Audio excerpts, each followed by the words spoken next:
Hello बच्चों। तो last class में हम लोगों ने क्वेश्चन किए थे क्वेश्चन नंबर 34 तक, जिसमें 33 सॉल्व किए थे। क्वेश्चन नंबर 34 को हमने पढ़ के छोड़ दिया था, तो उस क्वेश्चन को हम कर लेंगे। इजी क्वेश्चन था। क्वेश्चन नंबर 35 देखो क्या कह रहा है। The volume of a drop of water is 0.0018 ml, then the number of water molecules present in 2 drops of water at room temperature. Water drop में 0.0018 ml वॉल्यूम है, यानी same size की 2 drops में कितने नंबर ऑफ मॉलिक्यूल्स होंगे eight room temperature. तो given क्या है क्वेश्चन नंबर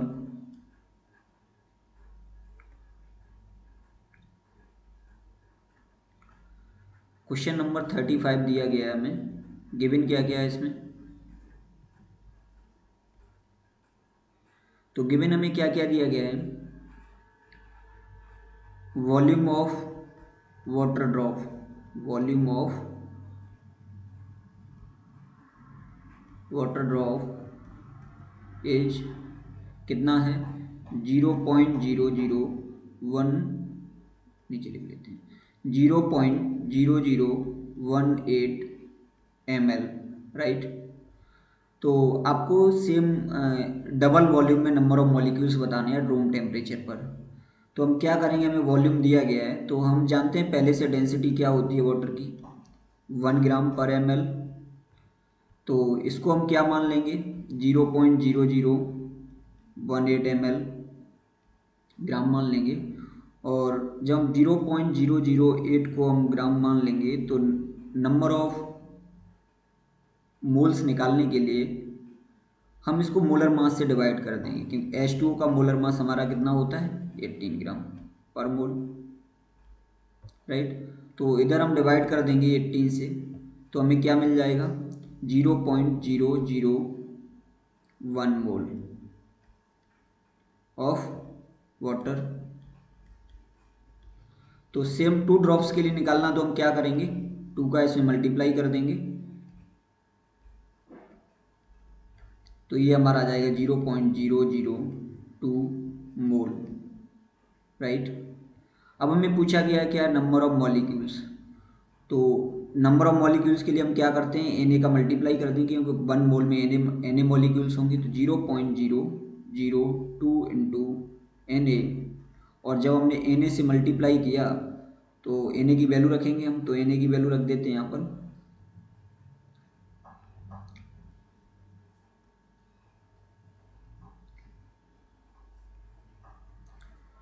6.022 इंटू 10⁻23।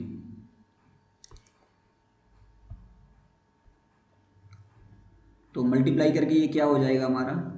तो इधर देखो 0.002, अगर हम इसको मल्टीप्लाई करें 1000 से और 1000 से डिवाइड करें तो क्या होगा कि जो हमारा पॉइंट है 2 के बाद आ जाएगा। तो क्या हो जाएगा 2 इंटू 6.022 इंटू 10⁻23। और जो हमारा डिवाइड में गया था 1000, उसको हम कहाँ ले आएंगे ऊपर माइनस में। तो ये हमारा क्या हो जाएगा, इजी कैलकुलेशन है। 2 से मल्टीप्लाई कर दो, 2 2 या 4, 2 2 या 4, 0.12 इंटू 10⁻20।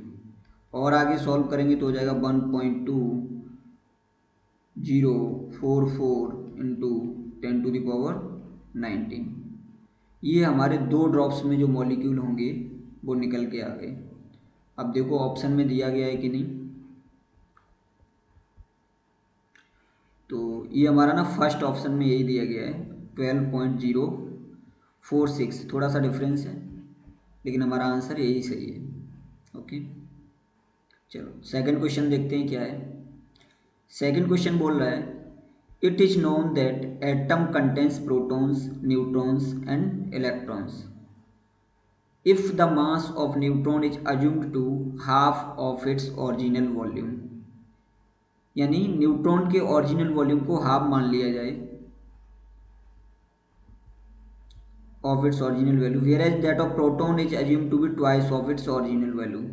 और प्रोटॉन की इसकी ओरिजिनल वैल्यू का ट्वाइस मान लिया जाए, then the atomic mass of 14C6, यानी कार्बन 14 का मास क्या होगा।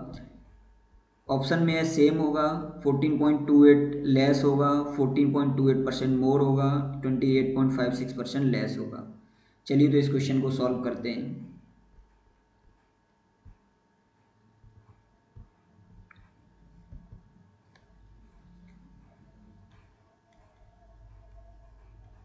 क्वेश्चन नंबर 36 में हमें क्या दिया गया है, मीन्स न्यूट्रॉन के वॉल्यूम को हाफ कर दिया जाए जो उसका ओरिजिनल है। तो हमें कैसे पता चलेगा उसका ओरिजिनल वॉल्यूम क्या है, तो हम उसके जो न्यूट्रॉन्स हैं, जो नंबर्स हैं, उन्हीं को मान लेंगे उसका वॉल्यूम। मान के चलो आपको 14C6 दिया गया है। अब 14C6 में देखो क्या है, यानी कार्बन 14 आइसोटॉप है कार्बन का। तो प्रोटॉन कितने ओरिजिनल है इसमें, प्रोटॉन कितने हैं, 6 हैं। न्यूट्रॉन कितने हैं, 8 हैं। तो इसको हाफ मान लो, कितना मान लो इसका हाफ, यानी 8/2 मीन्स 4 वॉल्यूम हो गया। कितना हो गया, 4 हो गया। यही प्रोटॉन के लिए हमें दिया गया, इस पर ट्वाइस मान लिया जाए। अब देखो इसको अगर हम ट्वाइस मानते हैं तो कितना हो जाएगा, 6 × 2 12 हो जाएगा। वॉल्यूम कितना हो गया, 12। टोटल वॉल्यूम हमारा कितना हो जाएगा, 4 + 12 = 16। अब पूछा गया है पहले कितना था, 14। पहले कितना था, 14, यानी कार्बन का जो मास था 14 mu था। अब इसके मास में क्या चेंजेज आएंगे, यानी पहले 14 था जब हमने ये असम्पशन लिए, तो हमारा मास 2 यूनिट से इंक्रीज हो गया। यानी पहले 16 था, सॉरी पहले 14 था, अब 16 हो गया, मीन्स 2 यूनिट का चेंज आया, 2 यूनिट मास का चेंज आया। तो अब जो 2 यूनिट है वो 14 का कितना परसेंट है, यानी ज़्यादा है कम है, तो ये तो हमें दिख रहा है ज़्यादा है। तो कितना होगा, 2/14 × 100, क्या कर देंगे, 2/14 × 100। तो 2 से डिवाइड करेंगे 7 टाइम गया, और 100 को हम 7 से डिवाइड करेंगे तो कितना आ जाएगा, 14.28%। 14.28%। अब ये क्या है, मोर है लेस है, तो ये हमारा मोर है, क्या है, मोर है, इंक्रीज हो जाएगा। यानी ये इतना मास हमारा इंक्रीज होके आ रहा है जब हम ये एन ऑप्शन ले रहे हैं। तो क्या था हमारा क्वेश्चन में भी यही था, तो हमारा C option is the right answer. चलिए आगे का नेक्स्ट क्वेश्चन देखते हैं क्या है। सारे बच्चों को समझ आया, ओके चलो। तो नेक्स्ट क्वेश्चन है हमारा 37। तो क्या ये क्वेश्चन हमारा,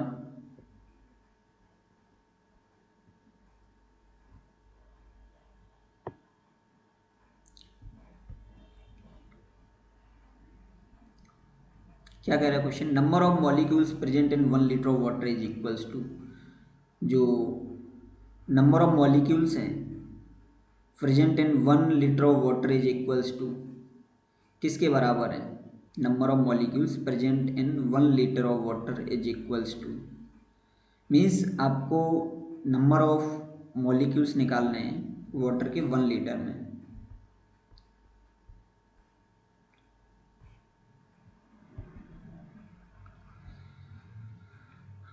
क्वेश्चन नंबर 37 बोला गया है, पूछा गया आपसे number of molecules in 1 litre water कितने होंगे। तो 1 लीटर वाटर में कितने मॉलिक्यूल्स होंगे, तो 1 लीटर वाटर के हमें मोल्स निकालने पड़ेंगे। क्या निकालना पड़ेगा, मोल्स। तो 1 लीटर वाटर हमारा किसके बराबर होगा, 1000 ml, और 1000 ml किसके बराबर होगा, ग्राम। तो यहाँ से नंबर ऑफ मोल्स निकाल लेंगे। ये हम नंबर ऑफ मोल्स निकालेंगे, तो नंबर ऑफ मोल्स के लिए हम क्या करेंगे, डिवाइड कर देंगे 18 से, तो ये हमारा कितना आ जाएगा, 55.5 मोल, राइट। जब ये हमारा 55.5 मोल आ गया, तो अब यहाँ से हम नंबर ऑफ मॉलिक्यूल्स निकाल सकते हैं। तो नंबर ऑफ मॉलिक्यूल्स क्या हो जाएंगे, 5 इंटू एन ए, और एन ए की वैल्यू रख देंगे 6.022 इंटू 10⁻23। चाहो तो यहाँ तक भी छोड़ सकते हो और आगे भी कैलकुलेट कर सकते हो मल्टीप्लाई करके। ये हमें देखना होगा हमारे क्वेश्चन में क्या दिया गया है। तो क्वेश्चन में ये कोई आंसर डी दिया गया है 55.5 into 6.022 into 10⁻23 is the right answer. चलिए नेक्स्ट क्वेश्चन देखते हैं बच्चों क्या है। तो अगर हम 38 क्वेश्चन देखें, the density of water is 1 gram per M L, यानी वाटर की डेंसिटी आपको दी गई है 1 gram per M L. What is the volume occupied by 1 molecule of water, यानी 1 मॉलिक्यूल वाटर का आपको वॉल्यूम बताना है, क्या होगा। चलिए इस क्वेश्चन को भी सॉल्व करते हैं।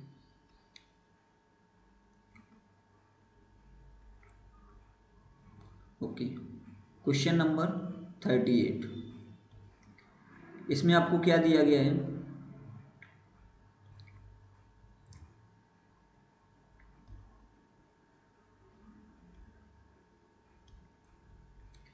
इसमें आपको दिया गया है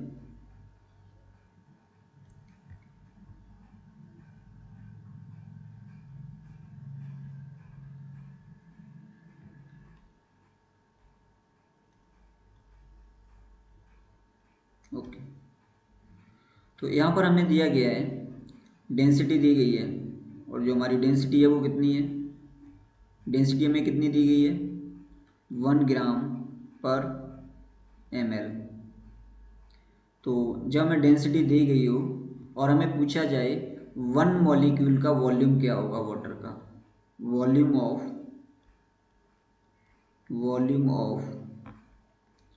1 मॉलिक्यूल ऑफ वाटर, तो क्या कर सकते हैं यहाँ से हम ये पता लगा सकते हैं कि हमारे 1 मोल में जो मॉलिक्यूल हैं उसका वॉल्यूम कितना है। तो फिर वहाँ से हम क्या करेंगे, वहाँ से हमें 1 मॉलिक्यूल का वॉल्यूम मिल जाएगा। चलिए तो सॉल्व करते हैं इस क्वेश्चन को। तो अगर मैं यहाँ से मोलर मास देखूँ तो वाटर का जो मोलर मास होता है वो 18 ग्राम पर मोल होता है, मीन्स 18 ml के बराबर होता है। तो 18 ml हमारा किसके बराबर होता है, Na मॉलिक्यूल्स के बराबर। किसके बराबर, Na मॉलिक्यूल्स के बराबर। अब Na मॉलिक्यूल्स के बराबर हमारा जो है वो 18 ml है, तो 1 मॉलिक्यूल किसके बराबर होगा, तो 1 molecule volume is equals to 18 by 6.022 into 10⁻23, right.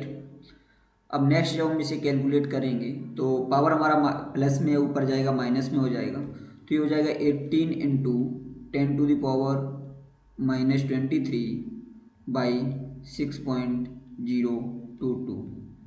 अब ये देखो हमारा 6 से थोड़ा ज़्यादा है, तो यहाँ पर हमारा करेक्ट 2 तो 3 टाइम तो नहीं जाएगा डिवीजन, 3 से कुछ कम रहेगा। तो आगे हम क्या करेंगे, या तो यहीं तक छोड़ सकते हैं वॉल्यूम के लिए, या फिर इसको हम डिवाइड करके और आगे ले जा सकते हैं। तो एक तो आंसर देख के हमें पता चल जाएगा कि नियरली 3 इंटू 10⁻³ किस में है, या फिर हम इसको कम्प्लीटली डिवाइड कर लेंगे, ये हमें क्वेश्चन देख के ही पता चल जाएगा। तो 18 ml 1 ml 1.44 इंटू 10⁻23 ml, ये भी नहीं हो सकता, ये भी नहीं हो सकता, और ये तो होगा ही नहीं। तो नियरेस्ट 3 की हमारा क्या है 2.88। तो इसको जब हम कैलकुलेट करते हैं तो ये हमारा आ जाएगा 18 डिवाइड बाई 6.022।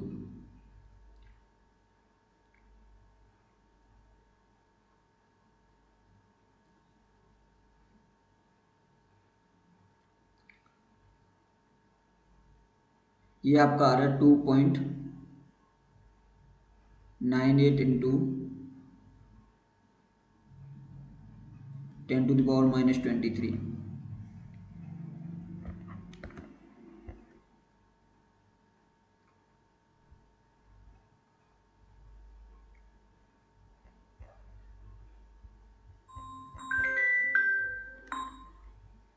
तो हमारा करेक्ट आंसर क्या हो जाएगा, यही हो जाएगा, मीन्स लास्ट डी ऑप्शन, जिसमें दिया गया 2.88 इंटू 10⁻23 ml।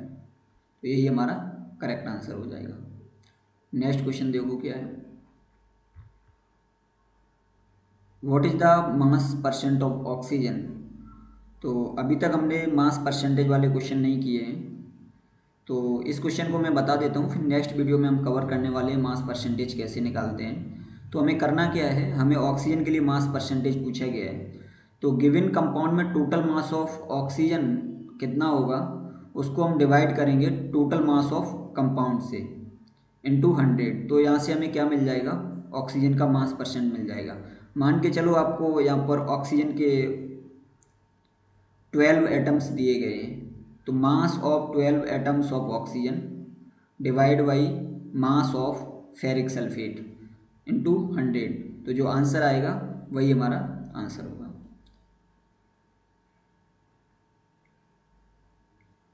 तो करके देख लेते हैं एक बार इस क्वेश्चन को।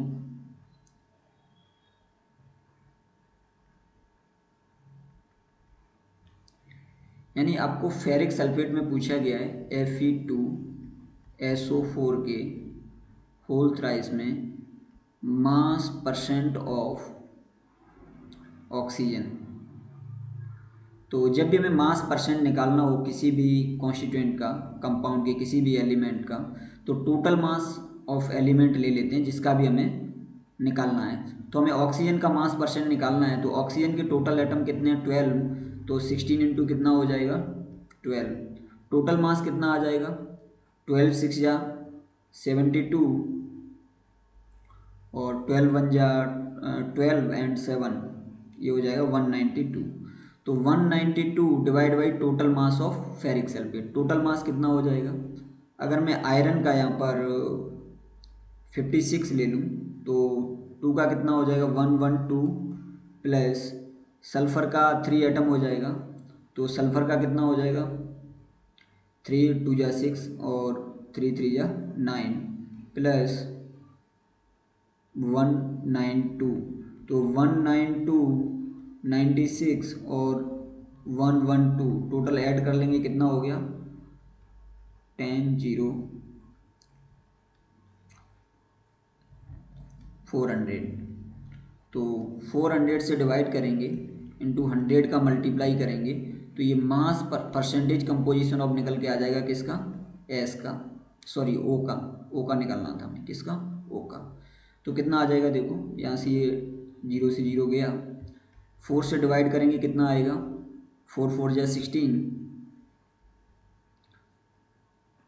कितना बचा 4 8 जा 32, यानी 48%। यहाँ जितना भी आपको एक मॉलिक्यूल में मीन्स 1 मोल में जो भी आपका टोटल मास है, उसमें से टोटल मास में से 48% मास आपका ऑक्सीजन का है, बचा हुआ मास आपका सल्फर और आयरन का है।